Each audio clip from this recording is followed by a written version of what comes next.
మళ్ళీ అంటే నేను ఒకరోజు బాధపడ్డాను సార్, చాలా బాధపడ్డాను. అయ్యో! నేను ఇదంతా పట్టించుకొని సడన్‌గా గుర్తొచ్చింది. ఒక 20 ఏళ్ళకి గుర్తొచ్చింది. అర్రే! నేను ఇది గదా అనుకున్నాను. దీంట్లో పడి ఇలా కొట్టుకుపోయానేంటి? అరే! ఎంత పని జరిగిపోయింది. కానీ మీరు మంచి పాయింట్ రైజ్ చేశారు సార్. ఇట్లా మీలాగా నిజంగా బాధపడి అనుకున్నది పొందలేదని అనుకున్న వాళ్ళందరికీ మనం నిజంగా ఈ సబ్జెక్ట్లో మనం మాట్లాడాల్సిన విషయం ఏంటంటే సార్. Gratitude, okay. కృతజ్ఞత. మీ జర్నీలో మీరు ఎన్ని పొందారో ఎప్పుడైనా చూసారా? ఏం పోగొట్టుకున్నారో చూసారు కానీ హ్మ్. మీలాగా ఒక యాంకర్ అవ్వాలని మీరు ఒక అద్భుతమైన రైటర్లందరూ స్క్రీన్ మీదకి రాలేరు. అవును. స్క్రీన్ మీదకి వచ్చిన వాళ్ళందరికీ భాష పటుత్వం ఉండక్కర్లేదు. అవును. సో మీకు భాష ఉండి మీరు రాసి ఒక అద్భుతమైన ప్రోగ్రాంలు మీరు గతంలో చేసి దానికి ఒక పేరు వచ్చి రామోజీరావు గారు లాంటి గొప్ప మహానుభావులతో అతి దగ్గరగా పనిచేసే అదృష్టం మీకు కలిగింది. చాలా. ఈ అదృష్టాన్ని మీరు ఎప్పుడైనా తలుచుకున్నారా? అట్నుంచి వచ్చి మీరు రైటర్ మాత్రమే నా వల్ల ఏమీ కాదు అని అనుకున్నప్పుడు మీకు అవకాశం వచ్చి ఒక టీవీ ఛానల్లో యాంకర్గా కనిపిస్తున్నారు. మీరు ఎప్పుడైనా ఊహించారా?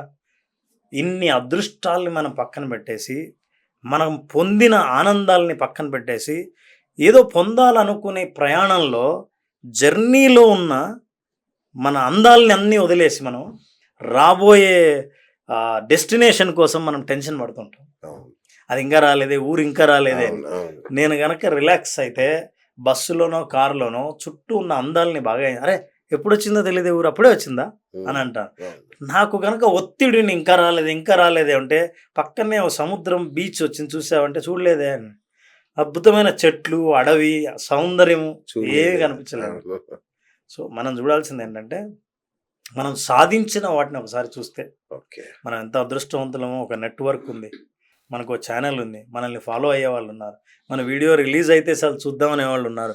నేను ఏం సాధిస్తే ఇదన్నీ సాధించగలను అని మీకు ఎప్పుడు అనిపించిందో మీరు ఏం పొందలేదో దాని గురించి వరి అవ్వరు. సో గ్రాటిట్యూడ్ ఉండాలి గ్రాటిట్యూడ్ జీవితం పట్ల. Wow, super. కృతజ్ఞత తృప్తికి దారితీస్తుంది. కరెక్ట్. తృప్తి మనశ్శాంతికి దారితీస్తుంది. మనశ్శాంతి మంచి ఆలోచనలకు దారితీస్తుంది. మంచి ఆలోచన మంచి లక్ష్యం నెరవేరేలా చేస్తుంది.